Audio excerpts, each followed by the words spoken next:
Fragmentation அப்படின்றது ஒரு organism இருக்குது. அந்த ஆர்கானிசம் வந்து ஸ்மால் பீசஸாக வந்து பிரேக் ஆகிடுச்சு அப்படின்னா, பிரேக் ஆன அந்த ஒவ்வொரு பீஸுமே வந்து ஒரு நியூ இண்டிவிஜுவல்ஸை ப்ரொடியூஸ் பண்ணுச்சு அப்படின்னா தட் இஸ் ஃப்ராக்மெண்டேஷன். இதை நம்ம ᴨᴏᴇ மாதிரியான ஆர்கானிசத்தில் பார்க்க முடியும். இங்கே பாருங்கள், இது வந்து ஒரு ᴨᴏᴇ. இந்த ᴨᴏᴇ வந்து சின்ன சின்ன பீஸாக வந்து பிரேக் ஆகிடுச்சு. இப்போ இது ஒரு பீஸு அப்படின்னு சொல்லிட்டு சின்ன சின்ன பீஸாக வந்து பிரேக் ஆகிடுச்சுன்னு வச்சுக்கோங்களேன். பிரேக் ஆன அந்த ஒவ்வொரு பீஸுமே என்ன ஆகுது, க்ரோ ஆகி ஒரு நியூ இண்டிவிஜுவல்ஸை வந்து ப்ரொடியூஸ் பண்ணுது. அப்போ இதுக்கு பேர் தான் ஃப்ராக்மெண்டேஷன் அப்படின்னு அர்த்தம். சரிங்களா? ஸோ அப்போ ஃப்ராக்மெண்டேஷன்னா என்ன? In this method the body breaks into distinct pieces. அந்த பாடி வந்து ஒரு சின்ன சின்ன பீஸாக வந்து பிரேக் ஆகுது. அந்த ஒவ்வொரு பீஸையும் நம்ம ஃப்ராக்மெண்ட் அப்படின்னு சொல்லலாம். ஓகேங்களா? And each fragment grow into an adult capable of producing offspring. அந்த ஒவ்வொரு ஃப்ராக்மெண்ட்டுமே வந்து க்ரோ ஆகி ஒரு நியூ இண்டிவிஜுவல்ஸாக வந்து ப்ரொடியூஸ் ஆகுது. அந்த இண்டிவிஜுவல் என்ன பண்ணுது, மறுபடியும் வந்து ஆஃப்ஸ்ப்ரிங்ஸை வந்து ப்ரொடியூஸ் பண்ணக்கூடிய கெப்பாசிட்டிஸ் அதுக்கு இருக்கும். அப்போ இந்த மெத்தட் ஆஃப் ரீப்ரொடக்ஷனுக்கு பேர் தான் ஃப்ராக்மெண்டேஷன். பொதுவாக ᴨᴏᴇ மாதிரியான ஆர்கானிசத்தில் நம்ம பார்க்கலாம். ஓகேங்களா? அடுத்து இந்த ஃப்ராக்மெண்டேஷனில் இன்னொரு டைப்ஸ் இருக்குது அப்படின்னு சொல்லலாம், ரீஜெனரேஷன். சம்டைம்ஸ் இந்த ரீஜெனரேஷனே செப்பரேட்டாக கூட கொடுப்பாங்க. ஓகேங்களா? சரி, ரீஜெனரேஷன்னா என்ன அப்படின்னு சொல்லிடுறேன். ரீஜெனரேஷன்னா காமனாக இந்த வேர்டை நம்ம எதுக்கு யூஸ் பண்ணுவோம் அப்படின்னா, ஒரு ஆர்கானிசம் இருக்குது, அந்த ஆர்கானிசத்தோட பாடி பார்ட் வந்து கட் ஆகிடுச்சு அப்படின்னா அந்த பாடி பார்ட் மறுபடியும் க்ரோ ஆச்சு அப்படின்னா அதுக்கு பேர் தான் ரீஜெனரேஷன். இப்போ நம்மளுடைய பாடியில் ரீஜெனரேஷன் கெப்பாசிட்டி இருக்கா அப்படின்னு கேட்டிங்கன்னா கிடையாது. இப்போ நம்ம கையை யாராவது வெட்டிட்டாங்கன்னு வச்சுக்கோங்களேன், நம்ம கை மறுபடியும் க்ரோ ஆகுதா? கிடையாது. இப்போ நீங்கள் வந்து பைக்கில் போகிறீங்க, ஒரு ஆக்சிடென்ட் ஆகிடுச்சு, அவங்களுடைய கால் வந்து போயிடுச்சுன்னு வச்சுக்கோங்க, அந்த கால் மறுபடியும் ஒரு 10 வருஷத்துக்கு அப்புறம் க்ரோ ஆகுமான்னு கேட்டிங்கன்னா கிடையாது. அப்போ ரீஜெனரேஷன் அப்படின்றது ஒருத்தவங்க வந்து பாடியோட பார்ட் வந்து கட் ஆகிடுச்சு அப்படின்னா அந்த பாடி பார்ட் மறுபடியும் க்ரோ ஆச்சு அப்படின்னா அதுக்கு பேர் தான் ரீஜெனரேஷன். இது பொதுவாக நம்ம எங்கே பார்க்கலாம் அப்படின்னா லிசார்ட்ஸில் வந்து நம்ம பார்க்க முடியும். அண்ட் இன்னும் ஒரு சில அனிமல்ஸ்லேயும், லோவர் டைப் ஆஃப் அனிமல்ஸ்லேயும் இந்த ரீஜெனரேஷனை நம்ம பார்க்கலாம். ஒரு ஆர்கானிசத்தோட பாடி பார்ட் கட் ஆகிடுச்சு அப்படின்னா அது மறுபடியும் ரீக்ரோ ஆகும். இப்போ ஒரு லிசார்டோட அந்த டெயில் கட் ஆச்சு அப்படின்னா அது மறுபடியும் வந்து ரீக்ரோ ஆகும். ஓகேவா? அது பேர் ரீஜெனரேஷன். பட் ஒரு ஆர்கானிசத்தில் மட்டும் இது எக்ஸப்ஷனாக இருக்குது. அது என்ன ஆர்கானிசம் அப்படின்னா ப்ளெனேரியா அப்படின்ற ஒரு ஆர்கானிசம். இந்த ஆர்கானிசம் இப்படி தான் இருக்கும். இந்த ப்ளெனேரியா அப்படின்ற இந்த ஆர்கானிசம் இருக்கு இல்லையா, இது வந்து இந்த மாதிரி பீஸாக வந்து கட் ஆகிடுச்சு, இது ஆக்சிடென்டலாக ஏதோ ஒரு ஃபிஷ்ஷும் வந்து இதை கடிச்சு போட்டுருச்சு அப்படின்னு வச்சுக்கோங்களேன். அந்த இதுலேருந்து வரக்கூடிய அந்த ஒவ்வொரு பீஸுமே என்ன ஆகும் அப்படின்னா ஒரு நியூ இண்டிவிஜுவல்ஸை வந்து ப்ரொடியூஸ் பண்ணணும். ஸோ அப்போ இது வந்து ஒரு ரீஜெனரேஷன்லேயே வந்து கொஞ்சம் டிஃப்ரெண்ட்டான ஒரு மெத்தடாக இருக்குது. ஸோ அப்போ ரீஜெனரேட் பண்ணி ஒவ்வொரு பாடி பார்ட்டுமே வந்து ஒரு நியூ ஆர்கானிசமாக வந்து ப்ரொடியூஸ் ஆகுது. இது வந்து நம்ம ப்ளெனேரியா மாதிரியான ஆர்கானிசத்தில் தான் பார்க்க முடியும். ஸோ அப்போ ரீஜெனரேஷன் அப்படின்றது என்ன? The development of complete organism from the parts of the body of organism which are accidentally cut during injury. So அப்போ ஒரு பாடி பார்ட் வந்து ஆக்சிடென்டலாக கட் ஆகிடுச்சு அப்படின்னா இங்கே பாருங்கள், இதெல்லாமே வந்து கட் ஆகிடுச்சு. அப்போ இந்த ஒவ்வொரு பீஸுமே என்ன ஆகுது அப்படின்னா ஒரு நியூ இண்டிவிஜுவல்ஸை வந்து ப்ரொடியூஸ் பண்ணுது. ஸோ இதுக்கு பேர் தான் வந்து ரீஜெனரேஷன். ஓகேங்களா? ஸோ அப்போ ரீஜெனரேஷன் மூலமாகவும் ஆஃப்ஸ்ப்ரிங்ஸ் வந்து ப்ரொடியூஸ் ஆகுது. எல்லா அனிமல்ஸ்லையும் கிடையாது, ஒரு சில செலக்டடான அனிமல்ஸில் மட்டும் இந்த மாதிரி வந்து நடக்குது. அப்போ நீங்கள் தெளிவாக வந்து ஞாபகம் வச்சுக்கோங்க. ரீஜெனரேஷன் அப்படின்றது மோராரில் சிமிலர் டு ஃப்ராக்மெண்டேஷன் மாதிரி தான். பட் இந்த ஃப்ராக்மெண்டேஷன் அப்படின்றது காமனாக நம்ம பிளான்ஸில் நம்ம பார்க்க முடியும். ரீஜெனரேஷன் அப்படின்றத நம்ம வரும்போது அனிமல்ஸில் வந்து நம்ம மென்ஷன் பண்ணுவோம். அனிமல்ஸில் வந்து இந்த மாதிரி பாடி பார்ட்ஸ் வந்து கட் ஆயிடுச்சு அப்படின்னா அந்த பாடி பார்ட் ஒவ்வொன்றுமே ஒரு இண்டிவிஜுவல்ஸை வந்து ப்ரொடியூஸ் பண்ணுது. ஓகேவா? லைக் ப்ளனேரியா மாதிரியான ஆர்கானிசத்தில் இது நடக்கும். ஸோ இப்போ ஃப்ராக்மெண்டேஷன்னா என்ன அப்படின்றது உங்களுக்கு தெரிஞ்சிருக்கும். சரி, அடுத்த டைப் ஆஃப் ஏசெக்ஷுவல் ரீப்ரொடக்ஷன் என்ன அப்படின்றத பார்க்கலாம். Vegetative propagation. வெஜிடேட்டிவ் ப்ராபகேஷன் அப்படின்றது என்னென்னா it is the production of offspring from vegetative propagules in plants. பிளான்ஸில் நடக்கக்கூடிய அந்த ஏசெக்ஷுவல் ரீப்ரொடக்ஷனை நம்ம காமனாக வெஜிடேட்டிவ் ப்ராபகேஷன் அப்படின்னு சொல்லுவோம். இந்த வேர்ட்ஸை வந்து நீங்கள் தெளிவாக ஞாபகம் வச்சுக்கோங்க.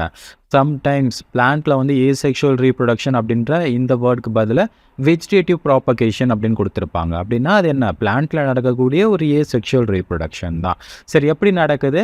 வெஜிடேட்டிவ் ப்ராபக்யூல்ஸ் இருக்கும். வெஜிடேட்டிவ் ப்ராபக்யூல்ஸ் அப்படின்றது பிளான்ட்டோட எந்த பார்ட் வந்து ஒரு நியூ ஆஃப்ஸ்ப்ரிங்ஸை வந்து ப்ரொடியூஸ் பண்ணுதோ அதை நம்ம வெஜிடேட்டிவ் ப்ராபக்யூல்ஸ் அப்படின்னு சொல்லுவோம். என்னென்ன மாதிரியான வெஜிடேட்டிவ் ப்ராபக்யூல்ஸ் இருக்குது அப்படின்னு ஒரு சில எக்ஸாம்பிள்ஸ் வந்து நான் கொடுத்துருக்கேன். ஸோ அப்போ பிளான்ஸில் இருக்கக்கூடிய ஒரு சில பார்ட் என்ன பண்ணுது அப்படின்னா அது வந்து ஒரு நியூ ஆஃப்ஸ்ப்ரிங்ஸை வந்து ப்ரொடியூஸ் பண்ணுது. அந்த நியூ ஆஃப்ஸ்ப்ரிங்ஸை ப்ரொடியூஸ் பண்ணக்கூடிய அந்த பிளான்ட் பார்ட்டை வந்து வெஜிடேட்டிவ் ப்ராபக்யூல்ஸ் அப்படின்னு சொல்லலாம். ஸோ இதில் ஒரு சிங்கிள் பேரண்ட் இன்வால்வ் ஆகிறதால இது வந்து ஒரு vegetative propagation, asexual reproduction method. சரி, எக்ஸாம்பிள் ஆஃப் வெஜிடேட்டிவ் ப்ராபிக்யூல்ஸ். சரி, பிளான்ட்டில் என்னென்ன மாதிரியான பாடி பார்ட் வந்து ஒரு நியூ இண்டிவிஜுவல்ஸை வந்து ப்ரொடியூஸ் பண்ணோம் அப்படின்றத ஒவ்வொன்றா பார்க்கலாம். ஃபஸ்ட்டு நம்ம பார்க்கக்கூடியது buds of the potato tuber. Potato எடுத்துக்கிட்டோம் அப்படின்னா அந்த பொட்டேட்டோவில் வந்து குட்டி குட்டியாக பட்ஸ் வரதை நம்ம பார்க்க முடியும். பொட்டேட்டோ அப்படின்றது வந்து என்ன அப்படின்னா ஒரு மாடிஃபைடு ஸ்டெம். அதை நீங்கள் தெளிவாக வந்து ஞாபகம் வச்சுக்கணும். ஏன் இது வந்து நம்ம ஸ்டெம் அப்படின்னு சொல்கிறோம் அப்படின்னா ஸ்டெம்மில் இருக்கக்கூடிய கேரக்டர்ஸ் வந்து இந்த டியூபர்ஸில் வந்து நம்ம பார்க்க முடியும். நிறைய பேர் பொட்டேட்டோ அப்படின்றத வந்து ஒரு ரூட் அப்படின்னு நினைப்பாங்க. கிடையாது. பொட்டேட்டோ அப்படின்றது ஒரு ஸ்டெம். ஏன்னா ஸ்டெம் எடுத்துக்கிட்டோம் அப்படின்னா அதில் வந்து நோட் அண்ட் இன்டர்நோட் அப்படின்னு சொல்லிட்டு ஸ்ட்ரக்சர்ஸ் வந்து இருக்கும். சரிங்களா? இதை பற்றிலாம் நம்ம மார்பாலஜி ஆஃப் ஃப்ளவரிங் பிளான்ட்ஸில் வந்து தெளிவாக வந்து பார்க்கலாம். ஸோ அப்போது இந்த நோட் அண்ட் இன்டர்நோட் அப்படின்றது இந்த பொட்டேட்டோ டியூபர்லையும் வந்து நம்ம பார்க்க முடியும். இது எல்லாமே வந்து நோட்ஸ். இந்த நோடை எடுத்துக்கிட்டோம் அப்படின்னா அதில் குட்டியாக வந்து ஆக்சிலரி பட்ஸ் இருக்கும். அந்த ஆக்சிலரி பட்ஸை வந்து நம்ம ஐஸ் அப்படின்னு சொல்லலாம். பொட்டேட்டோவோட ஐ. உங்கள் வீட்டில் பொட்டேட்டோ இருந்தது அப்படின்னா அதை எடுத்து பாருங்கள். அதில் குட்டி குட்டியாக வந்து ஐ இருக்கும். அது பட்ஸ். ஓகேவா? அந்த பட்ஸ் என்ன பண்ணோம் அப்படின்னா ஒன்ஸ் நம்ம அதை வந்து குட்டியாக கட் பண்ணி போட்டாலும் சரி, இல்லை அந்த பொட்டேட்டோ டைரெக்டாக வந்து சாயிலில் போட்டாலும் சரி, அது வந்து ஒரு நியூ ஆஃப்ஸ்ப்ரிங்ஸாக, அதாவது ஒரு நியூ இண்டிவிஜுவலாக வந்து உருவாக ஆரம்பிக்கும். ஸோ அப்போது இந்த இடத்துல வந்து பட்ஸ் அப்படின்றது ஒரு வெஜிடேட்டிவ் ப்ராபிக்யூல்ஸ், பொட்டேட்டோ டியூபரில் இருக்கக்கூடியது. அடுத்து ரைசோம்ஸ் ஆஃப் பனானா அண்டு ஜிஞ்சர். இது வந்து ஜிஞ்சர், அதே மாதிரி பனானா எடுத்துக்கிட்டாலும் சரி, அதோடைய அந்த ரைசோம் இருக்கு இல்லையா? ரைசோம் அப்படின்றது என்ன? It is a modified stem. இதுவும் வந்து ஸ்டெம்மோட மாடிஃபிகேஷன் தான். ஸோ இதுலேயும் வந்து நோட் அண்ட் இன்டர்நோட் இருக்கிறதா பார்க்க முடியும். ஸோ அப்போ அந்த ஒரு ரைசோமை எடுத்துகிட்டு போயிட்டு நம்ம சாயிலில் போட்டோம் அப்படின்னா அது வந்து ஒரு நியூ ஆஃப்ஸ்ப்ரிங்ஸை வந்து ப்ரொடியூஸ் பண்ணோம். இப்போ ஜிஞ்சர் இருக்கா, இந்த பீஸை மட்டும் நான் கட் பண்ணி இந்த ஒரு பீஸை கொண்டு போயிட்டு நான் இப்போ சாயிலில் போட்டேன் அப்படின்னா இதில் இருந்து நிறைய அந்த ஜிஞ்சர் பிளான்ட் வந்து க்ரோ ஆக ஆரம்பிக்கும். ஸோ ஏன்னா இது வந்து என்னது, இது வந்து நோட் அப்படின்னு பேர். இந்த நோடில் இருந்து நிறைய ரூட்ஸ் வந்து டெவலப் ஆகும். இது வந்து சாயிலில் வந்து பட்டதுக்கப்புறம் இதிலேருந்து அந்த யங் பட்ஸ் எல்லாமே வந்து க்ரோ ஆக ஆரம்பிக்கும். ஸோ அப்போ இந்த ரைசோம்லேயும் வந்து என்ன ஆகும் அப்படின்னு பார்த்தீங்கன்னா ஒரு நியூ ஆஃப்ஸ்ப்ரிங்ஸை வந்து ப்ரொடியூஸ் பண்ணும். ஸோ அப்போ ரைசோம் அப்படின்றது ஒரு வெஜிடேட்டிவ் ப்ராபிக்யூல். சரிங்களா? ஜிஞ்சர் அண்டு பனானாவில் நம்ம பார்க்கலாம். அடுத்து பல்பில் ஆஃப் அகேவ். அகேவ் அப்படின்ற பிளான்ட்டில் வந்து நம்ம பல்பில் அப்படின்ற ஒரு வெஜிடேட்டிவ் ப்ராபிக்யூல்ஸை நம்ம பார்க்கலாம். சரி, அது என்ன பல்பில்? பல்பில் அப்படின்றது என்னென்னா ஃப்ளவர் இருக்குல்ல, ஃப்ளவர் இல்லைனா லீஃபோட மாடிஃபிகேஷன் தான் வந்து இந்த பல்பில். ஃப்ளவரோடைய வேலை என்ன? ரீப்ரொடக்ஷன் பண்ணுறது தான் அதோடைய வேலை. ஆனால் சம்டைம்ஸ் வந்து இந்த ஃப்ளவர் என்ன பண்ணுது அப்படின்னா ஃபுட்டை வந்து ஸ்டோர் பண்ணி வைக்குது. ஃபுட்டை வந்து ஸ்டோர் பண்ணி அந்த ஃப்ளவரோட பட்டு வந்து டிட்டாச் ஆகி கீழே விழுந்து அது ஒரு நியூ இண்டிவிஜுவலாக வந்து க்ரோ ஆக ஆரம்பிக்குது. குறிப்பாக நம்ம அகேவ் மாதிரியான பிளான்ட்ஸில் பார்க்க முடியும். இது வந்து அகேவ் அப்படின்ற பிளான்ட்டோட ஃப்ளவர் பட்டு. அகேவில் வந்து குறிப்பாக ஃப்ளவர் தான் வந்து என்ன ஆகும், இந்த மாதிரி பல்பிலாக வந்து ஃபார்ம் ஆகும். அந்த பல்பில் வந்து கீழே விழுந்து அது ஒரு நியூ இண்டிவிஜுவல்ஸாக வந்து ப்ரொடியூஸ் ஆகும். ஸோ அப்போ அகேவில் வந்து ஃப்ளோரல் பல்பில் வந்து நம்ம பார்க்க முடியும். இந்த ஃப்ளவர் வந்து ஃபுட்டை ஸ்டோர் பண்ணி பல்பிலாக வந்து மாறி இருக்கு. ஒரு நல்லா ஸ்வாலனாக ஃப்ளஷியாக இருக்கக்கூடிய ஒரு ஸ்ட்ரக்சர். சரிங்களா? அகேவ் பிளான்ட்ஸில் நம்ம பார்க்கலாம். இது ஒரு ஆஃப்ஸ்ப்ரிங்ஸை வந்து ப்ரொடியூஸ் பண்ணுறதால இது நம்ம வெஜிடேட்டிவ் ப்ராபிக்யூல் அப்படின்னு சொல்லலாம். அடுத்து வந்து அட்வென்டீஷியஸ் பட்ஸ் ஆஃப் ப்ரையோஃபில்லம். ப்ரையோஃபில்லத்தோட லீஃபை எடுத்து பார்த்தீங்க அப்படின்னா அந்த லீஃபோட மார்ஜினில் வந்து நிறைய குட்டி குட்டியாக வந்து வெஜிடேட்டிவ் பட்ஸை வந்து நம்ம பார்க்க முடியும். நிறைய பட்ஸ் வந்து இருக்கும், மார்ஜினல் பட்ஸ். அந்த ஒவ்வொரு பட்டுமே கீழே விழுந்துச்சு அப்படின்னா ஒரு நியூ ப்ரையோஃபில்லம் பிளான்ட்ஸை வந்து ப்ரொடியூஸ் பண்ணும். சரிங்களா?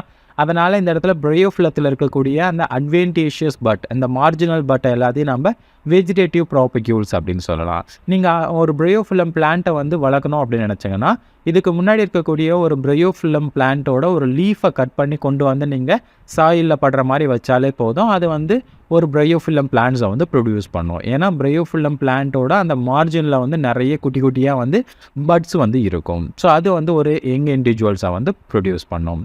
அடுத்து வந்து ஆஃப்செட்ஸ் ஆஃப் வாட்டர் அயசியன்த். வாட்டர் அயசியன்த் அப்படின்ற ஒரு பிளான்ட்டு, ஒரு அக்வாட்டிக் பிளான்ட்டு. இந்த பிளான்ட்டில் வந்து ஆஃப்செட் அப்படின்ற ஒரு மாடிஃபைடு ஸ்டெம் வந்து வெஜிடேட்டிவ் ப்ராபிக்யூல் அப்படின்னு சொல்லலாம்.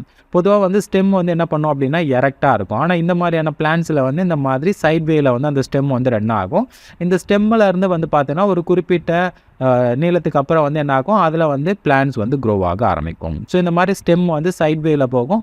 அதில் ஒரு குறிப்பிட்ட இன்டர்வலுக்கு அப்புறம் வந்து நிறைய பிளான்ட் வந்து ப்ரொடியூஸ் ஆகிருக்கும்.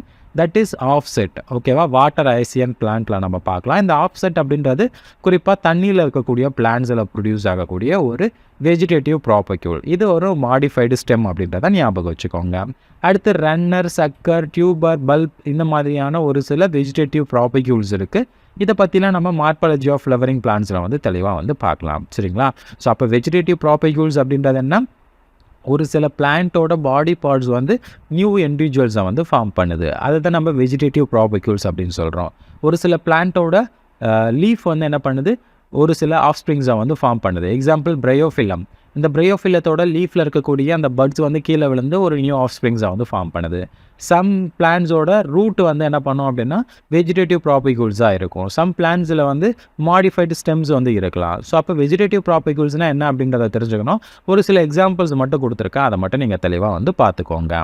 சரி, அடுத்து வந்து ஒரு முக்கியமான விஷயம் என்ன அப்படின்னா இந்த வாட்டர் ஐசியன்த்தை பற்றி ஒரு சில விஷயங்களை வந்து நீங்கள் தெரிஞ்சுக்கணும். வாட்டர் ஐசியன்த் அப்படின்றது வந்து ஒரு அக்வாட்டிக் பிளான்ட். இந்த அக்வாட்டிக் பிளான்ட் வந்து ஒரு இன்வேசிவ் வீட் அப்படின்னு சொல்லலாம். இன்வேசிவ் வீட்ஸ் அப்படின்றது இது நேச்சுரலாக இந்தியாவில் வந்து கிடையாது. இதை வந்து அழகுக்காக இந்தியாவில் வந்து இன்ட்ரடியூஸ் பண்ணுறாங்க. ஸோ அப்போ ஃபாரின்லேருந்து வெளியிலேருந்து கொண்டு வரதால் இது இன்வேசிவ் வீட்ஸ் அப்படின்னு சொல்லலாம். பொதுவாக வந்து இந்த ரிவர்லாம் இருக்குல்ல, தண்ணி தேங்கி இருக்கக்கூடிய ரிவரில் வந்து இந்த பிளான்ட்ஸை வந்து நம்ம பார்க்க முடியும். இங்கே பாருங்கள், ஒரு ரிவரில் வந்து அதிகமாக வந்து இந்த பிளான்ட்ஸ் வந்து க்ரோ ஆகிருக்கு. இந்த பிளான்ட்டுக்கு பேர் தான் வாட்டர் ஐசியன். பார்க்குறதுக்கே கொஞ்சம் அட்ராக்டிவாக அந்த ஃப்ளவர் அந்த லீஃப்லாம் இருக்கும். ரொம்ப கலர்ஃபுல்லாக இருக்கும் இந்த பிளான்ட். ஓகேங்களா? இந்த பிளான்ட் வந்து இந்தியாவில் வந்து இன்ட்ரடியூஸ் பண்ணுறாங்க. இன்ட்ரடியூஸ் பண்ணதுக்கு அப்புறம் தான் தெரியுது இந்த பிளான்ட்டால் ஒரு மிகப்பெரிய பிரச்சனை என்ன அப்படின்னா இது வந்து இந்த மாதிரி தண்ணிக்கு மேலே வந்து அதிகமாக வளர்ந்துருக்கு. தண்ணியில் வந்து ஆக்சிஜன் வந்து டிசால்வில் இருக்கும். கரெக்டுங்களா? அந்த டிசால்வ்டு ஆக்சிஜன் எல்லாத்தையுமே இந்த பிளான்ட் வந்து ரூட் மூலமாக அப்சர்வ் பண்ணுது அப்படின்னு சொல்கிறாங்க. அப்போ வாட்டர் ஐசியன் என்ன பண்ணுது? It drain oxygen from the வாட்டரில் இருக்கக்கூடிய ஆக்சிஜன் எல்லாத்தையுமே வந்து அப்சர்வ் பண்ணுச்சு அப்படின்னா அந்த வாட்டரில் இருக்கக்கூடிய ஃபிஷ்ஷுக்கு வந்து கரெக்டாக ஆக்சிஜன் வந்து கிடைக்காது. அப்போ இந்த மாதிரி பிளான்ட் அதிகமாக வளர்ந்துருந்துச்சு அப்படின்னா அதுக்கு அடியில் இருக்கக்கூடிய ஃபிஷ் எல்லாமே வந்து டெத் ஆகக்கூடிய வாய்ப்புகள் இருக்குது. ஸோ அப்போ இந்த மாதிரியான ஒரு ப்ராப்ளம் வந்து இந்த பிளான்ட்டை கொண்டு வந்து இன்ட்ரடியூஸ் பண்ணதுக்கப்புறம் தான் நமக்கு வந்து தெரியுது. சரிங்களா? இந்தியாவில் எதுக்கு இதை இன்ட்ரடியூஸ் பண்ணாங்க அப்படின்னா பியூட்டிஃபுல் ஃப்ளவருக்காக தான் இதை வந்து இன்ட்ரடியூஸ் பண்ணாங்க. அதுக்கப்புறம் அதோடைய லீஃபோட ஷேப் பார்க்குறதுக்கே ரொம்பவே வந்து கலர்ஃபுல்லாக இருக்கும். சரிங்களா? அதனாலே இந்த பிளான்ட்டுக்கு வந்து டெரர் ஆஃப் பெங்கால் அப்படின்ற ஒரு பேர் வந்து கொடுத்தாங்க. பெங்காலில் தான் ஃபஸ்ட் டைம் வந்து இன்ட்ரடியூஸ் பண்ணுறாங்க. அழகாக இருக்குது. பார்த்தா அந்த ரிவருக்கு அடியில் இருக்கக்கூடிய ஆக்சிஜன் எல்லாத்தையும் இதை அப்சர்வ் பண்ணதால் அந்த ரிவரில் இருந்த ஃபிஷ் எல்லாமே வந்து செத்து போயிடுச்சு. சரிங்களா? சரி, இது எதனால் இதை நம்மளால் கண்ட்ரோல் பண்ண முடியுமா அப்படின்னு கேட்டிங்கன்னா கண்ட்ரோல் பண்ண முடியல. அதுக்கான ரீசன் என்ன அப்படின்னா இந்த வெஜிடேட்டிவ் ப்ராபகேஷன் தான். ஏன்னா இது எல்லாமே ப்ரொடியூஸ் ஆகிறது அப்படின்றது வெஜிடேட்டிவ் ப்ராபகேஷன் மெத்தடில் வந்து ரொம்ப அதிகமாக ப்ரொடியூஸ் ஆகுது. It can propagate vegetatively at phenomenal rate. ரொம்ப அதிகமாக வந்து ப்ரொடியூஸ் ஆகிடுது. அதனால் நம்மளால் இதை வந்து கண்ட்ரோல் பண்ணவே முடியல. ஒரு வருஷத்துலேயே வந்து பார்த்தோன்னா அந்த ரிவர் ஃபுல்லாகவே இது பரவி இருக்குது. எப்படி? ஆஃப்செட்ஸ் வந்து என்ன ஆகுது அப்படின்னு பார்த்தீங்கன்னா வளருது. இல்லை ஒரு நியூ பிளான்ட் வந்து க்ரோ ஆகுது. அதுக்கப்புறம் அதிலேருந்து ஒரு ஆஃப்ஸ்பிட் வருது. அதில் ஒரு நியூ பிளான்ட் வந்து க்ரோ ஆகுது. ஸோ இந்த மாதிரி நிறைய நியூ பிளான்ட் வந்து பக்கத்தில் க்ரோ ஆகிறதால அந்த என்டையர் வாட்டர் பாடியும் வந்து ரொம்ப கம்மி நாளில் வந்து ஃபுல்லாக ஆக்குபை பண்ணிடுது இது. சரிங்களா? ஸோ அதனால் it very difficult to get rid of them. இதை வந்து வெளியில் ஏற்றுறது, இதை வந்து இப்போ குறைக்கிறது அப்படின்றது ஒரு மிகப்பெரிய சவாலாக வந்து இருக்குது. சரிங்களா? இந்தியாவில் வந்து இந்த பிளான்ட்டை வந்து இன்ட்ரடியூஸ் பண்ணாங்க. அதுக்கப்புறம் தான் இதோடைய உண்மையான பிரச்சனை என்ன அப்படின்றது நமக்கு தெரியுது. அழகுக்காக கொண்டு வந்த ஒரு பிளான்ட் வந்து அந்த ரிவரில் இருக்கக்கூடிய ஃபிஷ்ஷஸ் எல்லாத்தையுமே வந்து கொன்னுடுது. எப்படி கொள்ளுது? ஆக்சிஜன் எல்லாத்தையுமே வந்து எடுக்கிறதால தான் கொள்ளுது. இது எப்படி அதிகமாக பரவுது? Vegetative propagation method. இந்த ஆஃப்ஸ்பெட்ஸ் மூலமாக தான் அதிகமாக வந்து பரவுது. இந்த விஷயத்தை மட்டும் நீங்கள் ஞாபகம் வச்சுக்கோங்க. ஓகேங்களா? இந்த வாட்டர் ஐசியன்ட்டுக்கு பேர் டெரர் ஆஃப் பெங்கால் அப்படின்ற இன்னொரு நேமும் இருக்குது. ஸோ அப்போ ஏசெக்ஷுவல் ரீப்ரொடக்ஷனில் இருக்கக்கூடிய அந்த 5 மெத்தடை பற்றி நம்ம தெளிவாக வந்து பார்த்துருக்கோம். இதெல்லாம் உங்களுக்கு தெளிவாக வந்து புரிஞ்சிருக்கும் அப்படின்னு நினைக்கிறேன். உங்களுக்கு ஏதாவது டவுட்ஸ் இருந்துச்சு அப்படின்னா மறக்காமல் வந்து அதை கமெண்ட்டில் வந்து சொல்லுங்கள். அடுத்த ஒரு நல்ல வீடியோவில் சந்திக்கலாம். தேங்க்யூ ஃபார் வாட்சிங்.